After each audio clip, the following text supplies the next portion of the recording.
The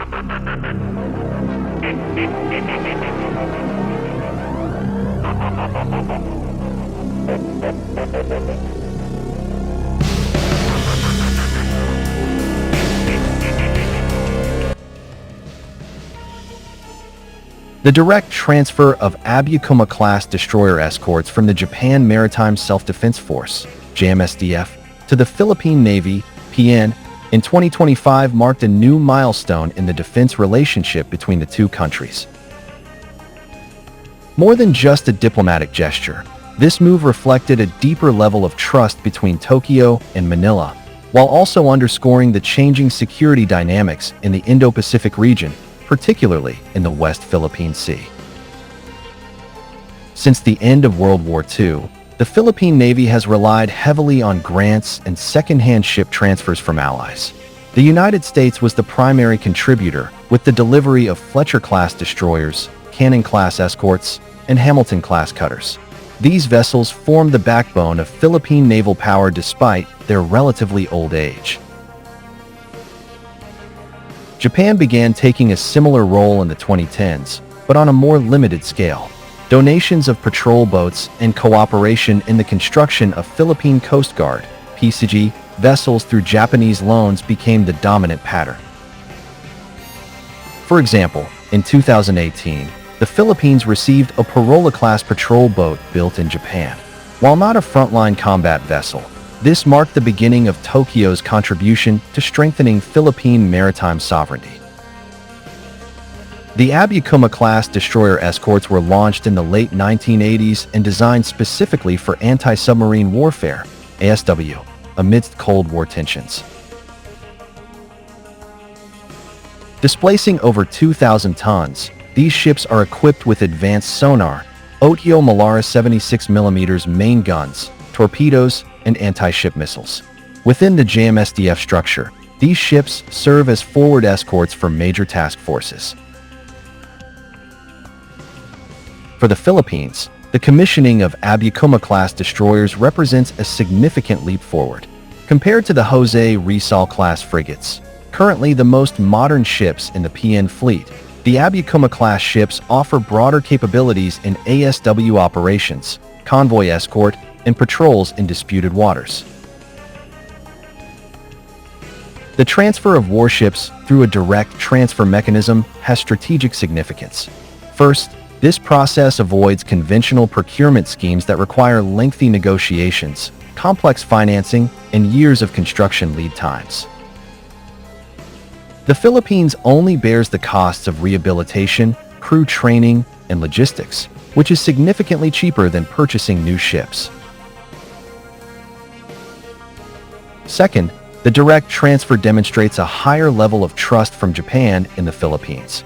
While Japanese assistance has previously been limited to non-combat vessels, the transfer of a large warship symbolizes Manila's recognition as a strategic partner and frontline ally in maintaining regional stability. This shift is inextricably linked to rising tensions in the West Philippine Sea.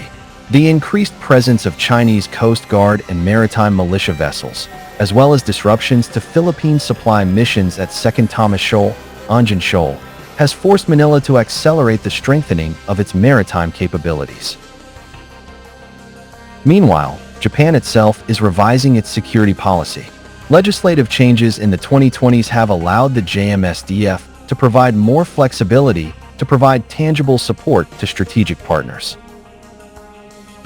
The transfer of Abukuma to the Philippines represents a concrete implementation of this policy, in line with Japan's vision to play a more active role in maintaining Indo-Pacific security.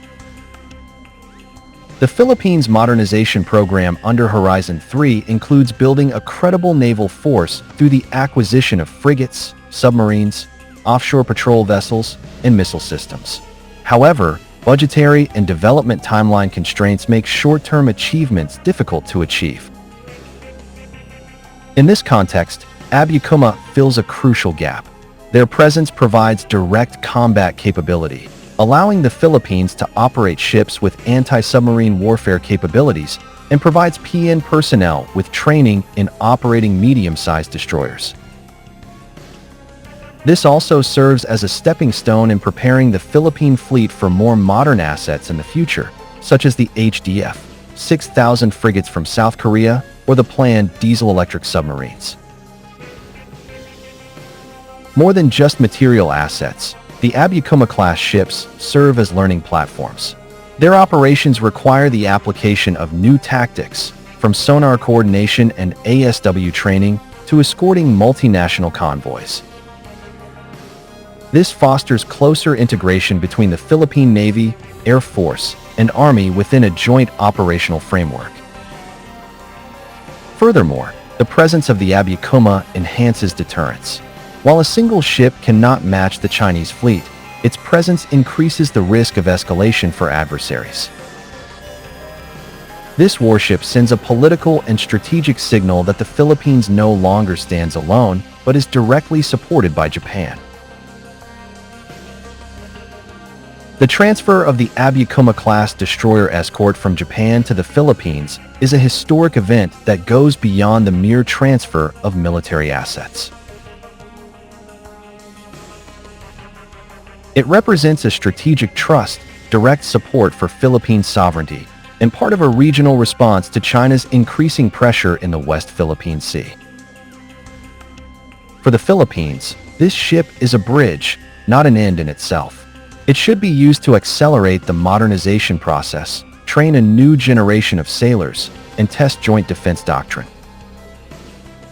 With the support of partners like Japan, the Philippine Navy is moving closer to its goal of building a credible maritime force capable of safeguarding national sovereignty.